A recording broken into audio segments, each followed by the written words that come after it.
When I was 14 years old, I was hit by a car and had to relearn how to stand up, walk, talk, and write. While I don't remember actually slamming into the windshield or breaking the side mirror off with my head, I do remember waking up on the ground, seeing my shoes down the road, and hearing someone tell me not to move because I had hurt my head. I remember seeing brown stains on the shoulder of my pink sweater, and I remember reaching up to touch my wet hair, realizing it was soaked in blood. I do not remember what happened next because I had slipped into a coma. A sharp piece of bone had lacerated a major blood vessel, and a blood clot the size of an orange was pushing my brain out of my skull. I was flown in a helicopter to Children's Hospital in Washington, D.C., and when doctors used a bone saw to open up my head, the clot erupted, shooting the bone onto the ground, where it could no longer be used for putting me back together. I then remember waking up and seeing my mom smiling and telling me I was going to be okay. After a few days in the hospital, I was ready to go home, but when I tried to stand up, I fell to the ground. When I tried to talk, I could not always find and form the words. And my handwriting, well, it looked like something my kindergarten self had done. Then I heard the words that would change my life. Doctors told my parents not to expect me to be able to do the things that had once come so easily. Those words motivated me to start over, and since then, I have honed the 3 major steps I took to begin again throughout all of my experiences. Step 1 involves unlocking the impetus. Step 2 requires navigating naysayers with truth and love. And step 3 necessitates collaborating and communicating with empathy. By cultivating a practice of starting over, I have worked to build more empathetic school communities so that all children and the adults who care for them feel supported and loved, regardless of whether or not they have suffered a traumatic brain injury. So how did I start over? Step 1, or unlocking the impetus, began when I heard those fateful words, "She may never be the same again." This was the motivation I needed to prove them wrong. Once I was released from the hospital, I remember crawling up to my bedroom, but I would eventually progress from standing to walking. I pushed myself, ignored the headaches, and believed I could improve. I worked with a homebound teacher on my academics, and let me just tell you, it was hard, slow, and frustrating. I remember wanting to throw my algebra and Spanish books out the window. But every morning, I would get up and start again.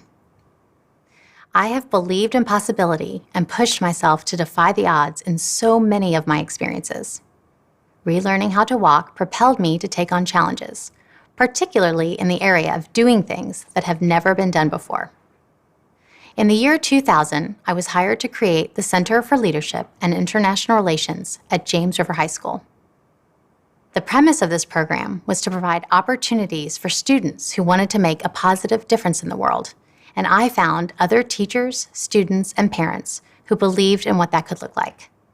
But I also heard naysayers who said things like, "You think you can teach leadership to high schoolers? What a waste of taxpayer dollars." These doubts, coupled with the excitement of starting a program from scratch, unlocked the impetus and motivated me to push through a challenge and believe in what could be. Thinking about unlocking the impetus as both a 14-year-old and as an adult leads me to step 2 in cultivating a practice of starting over, which I like to call navigating the naysayers with truth and love. When I eventually returned to school after my accident, I encountered a wide range of responses from my teachers. Most were like my algebra teacher, who enveloped me in a hug immediately upon seeing me. She believed in me, and when I struggled, she helped me learn the material. Unfortunately, though, not all people are like my algebra teacher. The week I returned to school, I was only supposed to stay for half days so that I could ease back in. On my very first day back, I asked my Spanish teacher for a pass to check out through the clinic because her class was in the middle of the day. She replied to my request by loudly stating, "Well, isn't that convenient? We have a test. Don't you think you've missed enough time already?" Completely embarrassed, I stayed and took the test, a test I would fail. I chose to navigate this naysayer by avoiding her for the rest of the semester. Years later, I have realized that not saying anything and avoiding naysayers is worse than responding to them in a harsh manner. One of my mentors shared a method he uses for delivering a difficult message. He recommended saying what needs to be said with truth and love.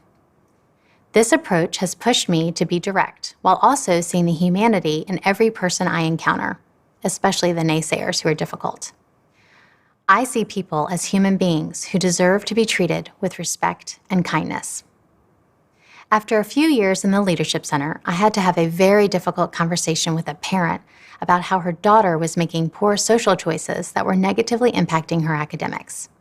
Following this meeting, the parent wrote a letter to the superintendent in which she referred to me as the emperor with no clothes, implying that the Leadership Center was not substantive and that I was too stupid to even realize it. Once my worst fears about not being good enough were shared with all of the people I respected, I realized I had two choices.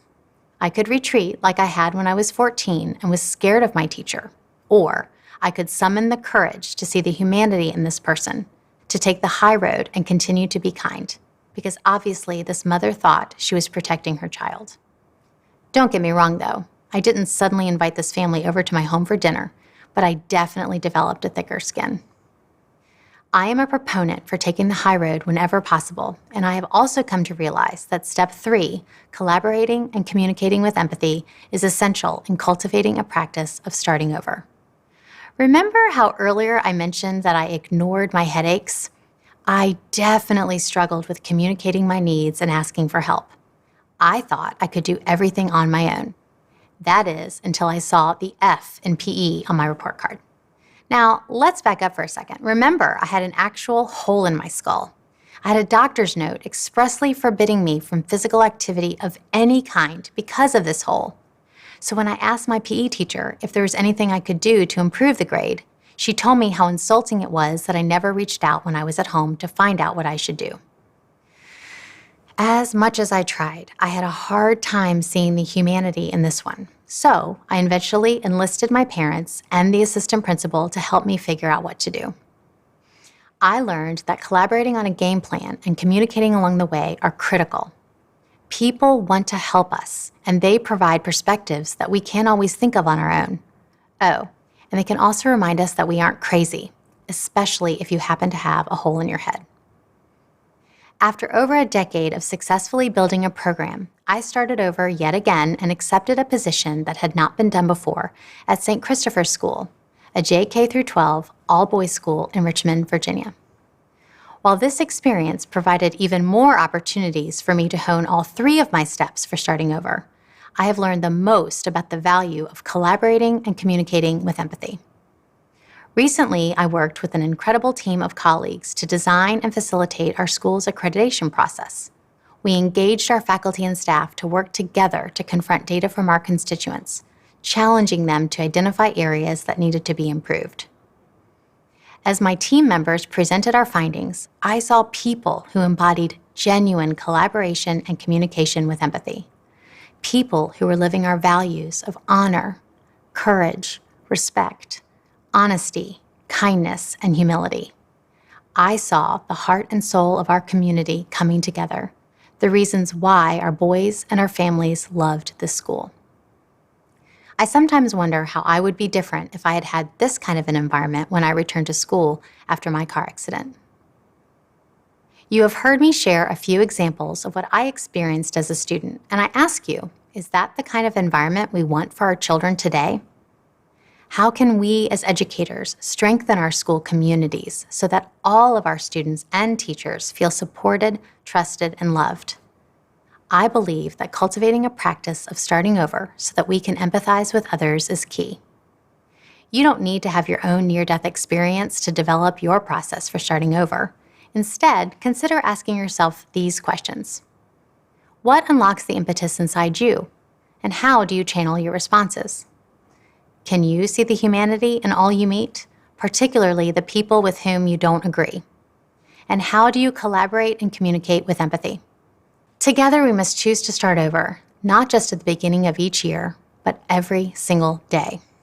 This may seem harder than going at it alone, and it will definitely take more time, but I promise you it is well worth it.